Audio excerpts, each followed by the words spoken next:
نحمده ونصلي ونسلم على رسوله الكريم اما بعد فاعوذ بالله من الشيطان الرجيم بسم الله الرحمن الرحيم وذروا ظاهر الإثم وباطنه إن الذين يكسبون الإثم سيجزون بما كانوا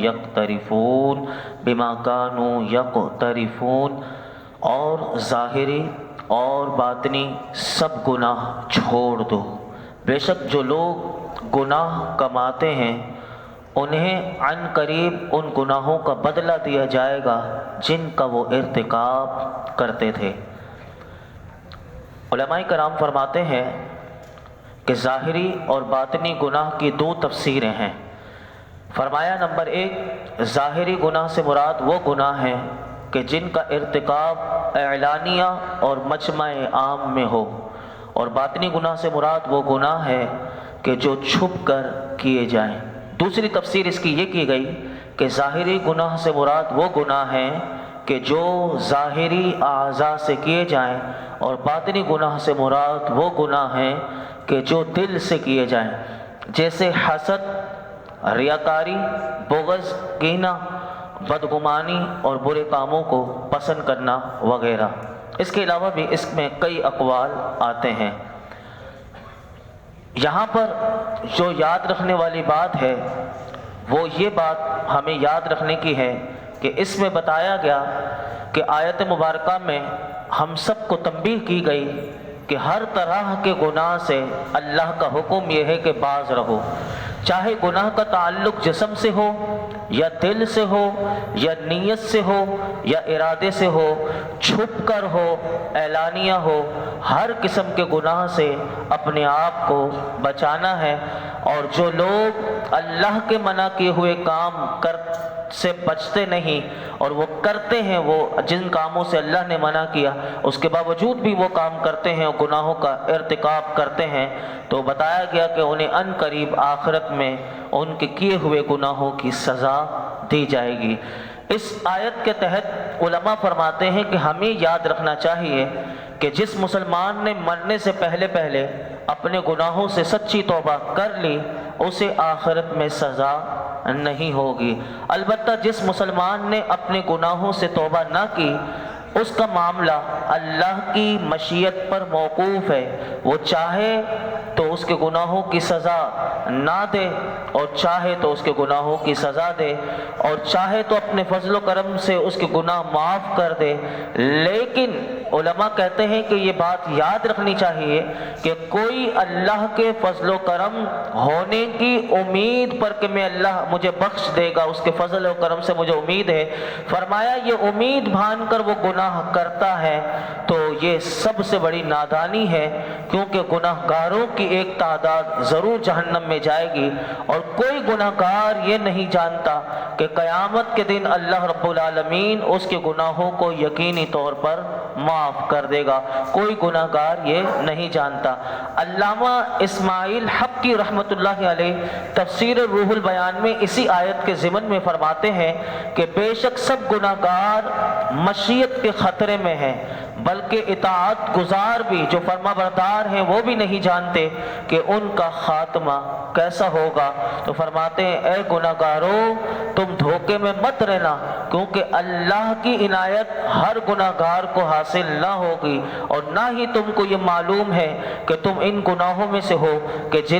تم ان لوگوں میں سے ہو کہ جنہیں اللہ نے معاف کرنے کا ارادہ فرمایا ہے۔ جب ہم جانتے نہیں کہ اللہ نے ہمیں معاف کرنے کا ارادہ فرمایا ہے یا پھر ہمیں اللہ کی عنایت حاصل ہوگی، تو اس امید میں بندہ گناہ کرے۔ یہ آیت ہمیں پیغام دے رہی ہے اے مسلمانوں ہر قسم کے گناہ کو چھوڑ دو،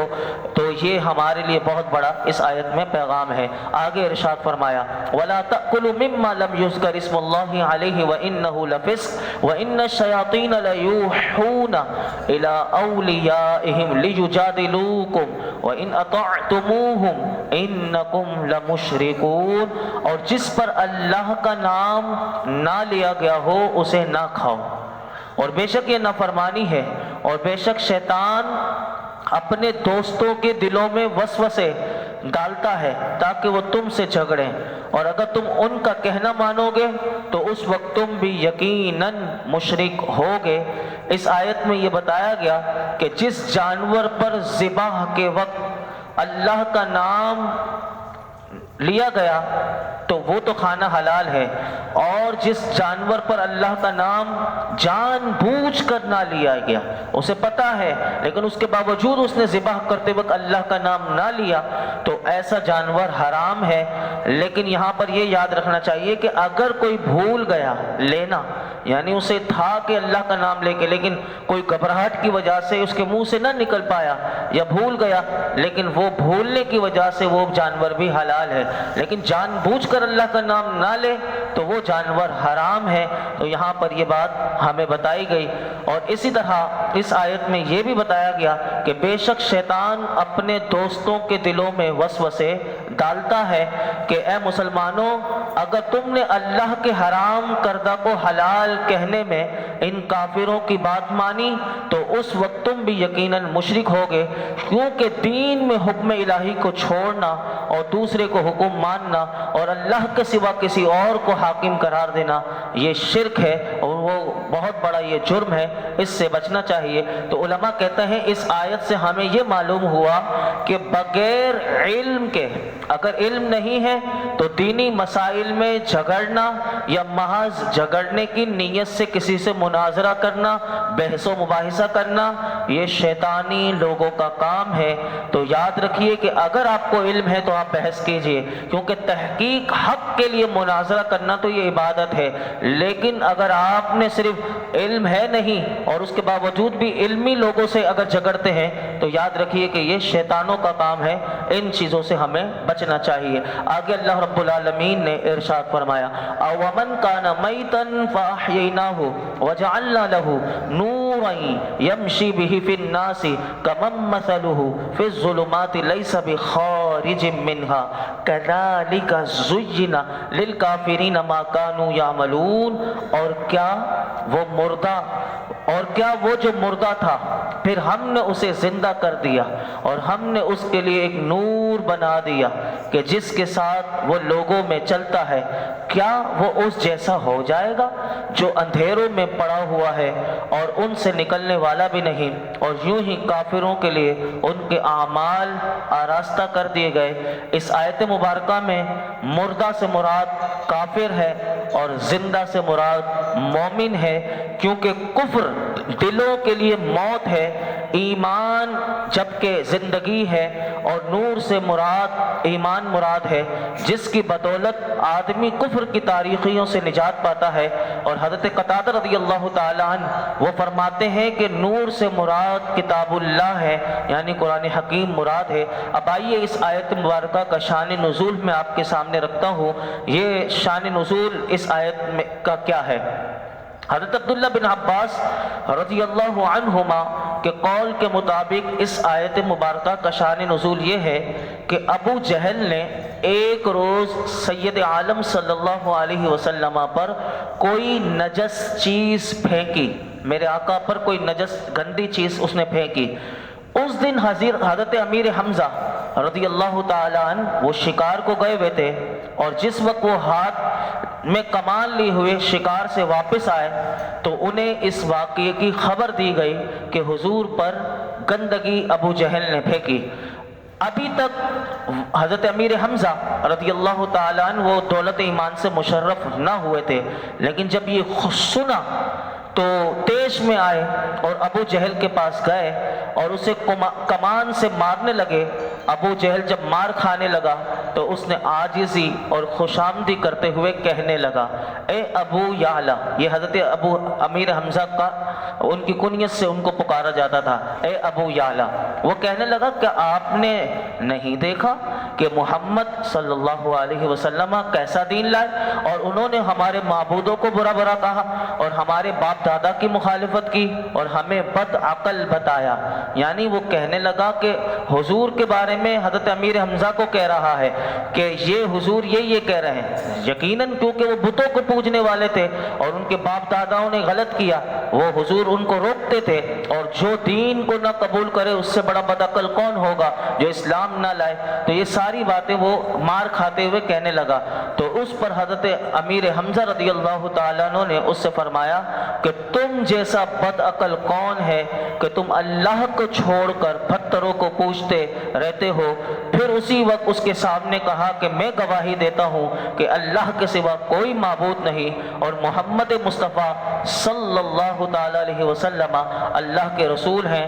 اسی وقت حضرت امیر حمزہ ایمان لے کر آ گئے۔ اللہ رب العالمین نے یہ آیت مکرمہ نازل کر دی۔ علماء فرماتے ہیں اس سے یہ پتہ چلا کہ حضرت امیر حمزہ رضی اللہ تعالیٰ عنہ کے اس پورے واقعے سے یہ پتہ چلا کہ جس کو حضور سے محبت ہو اور حضور کی تائید اور نصرت انہوں نے کی تھی، یعنی حضور کی محبت میں، حضور کی تائید میں انہوں نے ابو جہل کو مارا تھا، تو یہ بہت بڑی خوبی کا ذریعہ بن گئی اور یہ ایمان لانے کا سبب بن گئی۔ حضرت امیر حمزہ رضی اللہ تعالیٰ عنہ کو ایمان کی دولت نصیب ہو گئی۔ یہاں پر میں آپ کے سامنے ایک بخاری شریف کی حدیث اسی آیت کے ضمن میں رکھتا ہوں کہ حضرت انس رضی اللہ تعالیٰ عنہ فرماتے ہیں کہ کسی آدمی نے نبی کریم صلی اللہ علیہ وسلم کی بارگاہ میں حاضر ہو کر عرض کی کہ حضور یہ بتائیے قیامت کب آئے گی؟ تو میرے آقا علیہ الصلوۃ والسلام نے اس سے پوچھا کہ تم نے اس کے لیے کیا تیاری کر رکھی ہے؟ اس نے عرض کیا کہ حضور میرے پاس کوئی عمل تو نہیں سوائے اس کے کہ میں اللہ سے اس کے رسول سے محبت کرتا ہوں۔ یہ اس شخص نے کہا حضور کی بارگاہ میں، تو حضور نے ارشاد فرمایا تم ان کے ساتھ ہو جن سے محبت رکھتے ہو۔ حضرت انس رضی اللہ تعالیٰ عنہ کہتے ہیں، بخاری شریف کے الفاظ ہیں، ہمیں اتنا کسی چیز نے خوش نہیں کیا کہ جتنا حضور کے اس فرمان نے کیا کہ تم اس کے ساتھ ہوگے کہ جس سے محبت کرتے ہو۔ پھر حضرت انس کہتے ہیں کہ میں نبی کریم سے، میں حضرت ابو بکر سے، حضرت فاروق اعظم سے محبت کرتا ہوں، لہٰذا میں امیدوار ہوں کہ میں ان کی محبت کے باعث ان کے ساتھ رہوں گا اگرچہ میرے پاس ان جیسے اعمال نہیں۔ حضرت انس صحابی رسول ہیں، یہ بھی بتا رہے ہیں کہ مجھے امید ہے کہ اللہ مجھے ان کے ساتھ محبت رکھنے کی وجہ سے حضور کے ساتھ، ابو بکر صدیق کے ساتھ، فاروق اعظم کے ساتھ رکھے گا اگرچہ میرے اعمال ان جیسے نہیں۔ یہ دیکھیے کہ یہ اعمال میں بھی ایک جیسی مماثلت نہیں کرتے تھے۔ یہ تھا صحابہ کے پاس ادب رسول تھا، اور خلفاء راشدین کا ادب دیکھیں۔ اللہ رب العالمین اس حدیث پاک سے ہم سب بھی کہتے ہیں ہمیں بھی اللہ سے محبت ہے، اللہ کے رسول سے محبت ہے، اور ابو بکر سے ہمیں محبت ہے، فاروق اعظم سے محبت ہے، ہمیں بھی عثمان غنی سے محبت ہے، ہمیں بھی شیر خدا سے محبت ہے، ہمیں بھی تمام صحابہ سے محبت ہے، ہمیں بھی تمام تابعین تبع تابعین سے محبت ہے، ہمیں تمام اولیاء سے محبت ہے۔ اللہ ان کے ساتھ ہمارا بھی حشر فرمائے اور ان کے قدموں میں ہمیں بھی جگہ عطا فرمائے۔ آگے ارشاد فرمایا وَكَذَلِكَ جَعَلْنَا فِي كُلِّ قَرْيَةٍ أَكَابِرَ مُجْرِمِيهَا لِيَمْكُرُوا فِيهَا وَمَا يَمْكُرُونَ إِلَّا بِأَنفُسِهِمْ وَمَا يَشْعُرُونَ۔ اور ویسے ہی ہم نے ہر بستی میں اس کے مجرموں کو ان کا سردار بنایا۔ اس آیت کو بڑا غور سے سنیے گا۔ اور ویسے ہی ہم نے ہر بستی میں اس کے مجرموں کو ان کا سردار بنا دیا تاکہ وہ اس میں وہ اپنی سازشیں کریں، اور وہ صرف اپنے خلاف سازشیں کر رہے ہیں اور انہیں شعور نہیں۔ ارشاد فرمایا جیسے کفار مکہ دیگر کافروں کے سردار ہیں، ویسے ہی ہم نے ہر بستی میں اس بستی کے مجرموں کو سردار بنایا۔ یہ اللہ بتا رہا ہے کہ اس بستی میں سردار بھی مجرموں کو بنایا۔ کیوں بنایا؟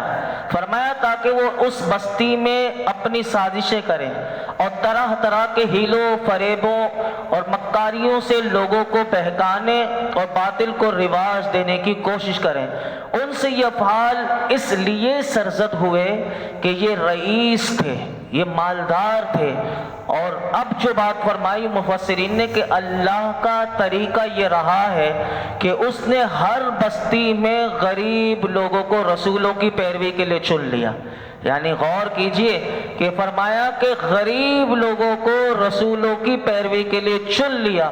اور نافرمانوں کو بستی کا سردار بنایا۔ کیوں بنایا؟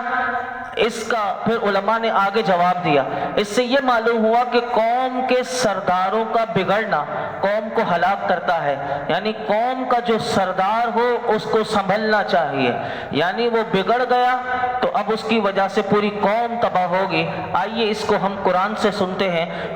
قرآن حکیم میں سورہ بنی اسرائیل کی آیت نمبر 16 میں اللہ رب العالمین نے ارشاد فرمایا وَإِذَا أَرَدْنَا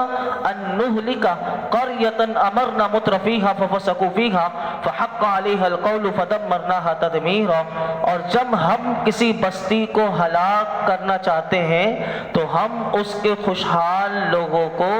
اپنے رسولوں کے ذریعے اپنی اطاعت کا حکم دیتے ہیں، پھر وہ لوگ اس بستی میں نافرمانی کرتے ہیں تو اس بستی پر عذاب الہی کی بات پکی ہو جاتی ہے تو ہم اسے تباہ و برباد کر دیتے ہیں۔ یہ کتنا بڑا پیغام ہے کہ جس بستی میں اللہ اور اللہ کے رسول کی بات پر عمل نہ ہو تو پھر اس پوری بستی کو تباہ و برباد کر دیا جاتا ہے۔ تو اندازہ لگائیے یہ زلزلے، یہ طوفان، یہ تباہیاں ایسے ہی نہیں آتی کہ جب اس بستی والے، اس شہر والے، اس ملک والے جب اللہ اور اللہ کے رسول کے نافرمان بن جائیں تو پھر تباہیاں آتی ہیں۔ اور اسی لیے اس بات کو علماء نے کہا کہ جو پیشوا ہوں، جو بڑے ہوں، ان کو سنبھلنا ضروری ہے۔ اگر وہ بگڑ گئے تو پھر پوری بستی بھی بگڑ جائے گی۔ اور اسی آیت میں اللہ رب العالمین نے فرمایا تاکہ وہ اس میں اپنی سازشیں کرے۔ اس سے کیا مراد؟ فرمایا کہ مکہ مکرمہ میں ہر راستے پر کفار مکہ نے 4 آدمی بٹھا دیے تھے۔ کیوں بٹھائے تھے؟ انہوں نے یہ اس لیے بٹھائے تھے کہ نبی کریم صلی اللہ علیہ وسلم پر ایمان لانے سے لوگوں کو روکیں۔ چنانچہ جو شخص بھی مکے میں حاضر ہوتا یہ 4 لوگ اسے پکڑ لیتے اور وہ کہتے کہ تم حضور کے بارے میں کہتے تم اس شخص سے بچنا، یہ نعوذ باللہ من ذالک، یہ کاہن ہے، یہ ساحر ہیں، کذاب ہیں۔ ان کے بارے میں فرمایا کہ در حقیقت یہ صرف اپنے خلاف سازشیں کر رہے ہیں، ان سازشوں کا وبال انہی پر پڑے گا اور انہیں اس کا شعور نہیں۔ اور اس آیت میں سرور کائنات صلی اللہ علیہ وسلم کو اللہ نے تسلی دی کہ آپ سرداران مکہ کی دشمنی سے پریشان نہ ہو۔ آپ سے پہلے جو انبیاء گزرے اور وہ جس شہر میں مبعوث ہوئے وہاں کے سرداروں نے ان کی اسی طرح مخالفت کی تھی۔ تو اس سے یہ پتہ چلا کہ مخالفت کرنے والے ہر دور میں نبیوں کے بھی رہے، علماء کے بھی رہے، اولیاء کے بھی رہے، لیکن وہ اپنے لیے تباہی لے رہے ہوتے ہیں۔ وہ نہ نبیوں کا کچھ بگاڑ سکتے اور نہ انہوں نے علماء کا کچھ بگاڑ سکے، نہ وہ اولیاء کا۔ آج بھی ہم دیکھتے ہیں کہ قادیانی لوگ ہوں یا جتنے اسلام دشمن ہوں وہ کیسی کیسی سازشیں تیار کر رہے ہیں اور کس طرح وہ چاہتے ہیں کہ حضور کے دین کو دبا دیا جائے اور لوگوں کو حضور سے دور کر دیا جائے، لیکن وہ خود اپنے لیے تباہی لے رہے ہیں۔ اللہ رب العالمین اس دین متین کی صحیح سمجھ بھی عطا فرمائے اور اسی دین پر ہمیں زندگی عطا فرمائے اور اسی دین پر ہمیں دین اسلام پر موت نصیب فرمائے اور ہم سب کا خاتمہ بالخیر فرمائے۔ الحمدللہ رب العالمین والصلاة والسلام علی سید الانبیاء والمرسلین وعلی آلہ واصحابہ اجمعین۔ یا اللہ پاک جو کچھ ہم نے سنایا اس میں کوئی غلطی کوتاہی ہو معاف فرما، اپنی بارگاہ ہمیں شرف قبولیت عطا فرما۔ یا اللہ ہمیں باعمل بنا دے، ہمارے گناہ معاف کر دے، ہماری خطائیں معاف کر دے۔ یا اللہ ہمارے ماں باپ کے گناہوں کو معاف فرما۔ مولائی کریم ہم سب کی بے حساب مغفرت فرما، ہمارے والدین کی مغفرت فرما، میرے آقا کی تمام امت کی مغفرت فرما، ہمیں اسلام پر زندگی عطا فرما، خاتمہ بالخیر فرما، موت کے وقت ہماری ایمان کی حفاظت فرما۔ یا اللہ جو حدیث پاک ہم نے سنی مولائی کریم ہم سب سے محبت کرتے ہیں، انہی تیرے مقبولین صالحین بندوں کے ساتھ ہمارا حشر فرما، انہی کے ساتھ جنت میں ان کی رفاقت نصیب فرما، انہی صالحین لوگوں کے قدموں میں ہمیں جگہ عطا فرما، انہی صالحین کی عبادتوں کا صدقہ یا اللہ ہمیں عبادتوں کی روح دے دے، انہی صالحین کا صدقہ یا اللہ یہ جو قرآن جس انداز سے پڑھتے تھے، سمجھتے تھے اور تیرے دین کو لوگوں تک پہنچاتے تھے، اے اللہ ہمیں بھی صحیح سمجھ کر اور اخلاص کے ساتھ، للہیت کے ساتھ تیرے دین کو سیکھنے سمجھنے دور دوسروں تک تیرے دین کو پہنچانے کی اس خدمت کے لیے ہمیں قبول فرما لے یا اللہ ہمیں قبول فرما لے، ہمارے اندر سے ریاکاری نکال دے، غرور و تکبر نکال دے، عاجزی دے دے اللہ۔ آج تک جتنی دعائیں کی ہیں آئندہ کریں گے سب دعاؤں کو قبول فرما۔ اس درس قرآن میں یہ جتنے حاضرین موجود ہیں ان سب کی خالی جولیوں کو دامنوں کو مرادوں سے بھر دے۔ وصلی اللہ تعالی علی خیر خلق محمد وعلی آلہ وصحبہ اجمعین۔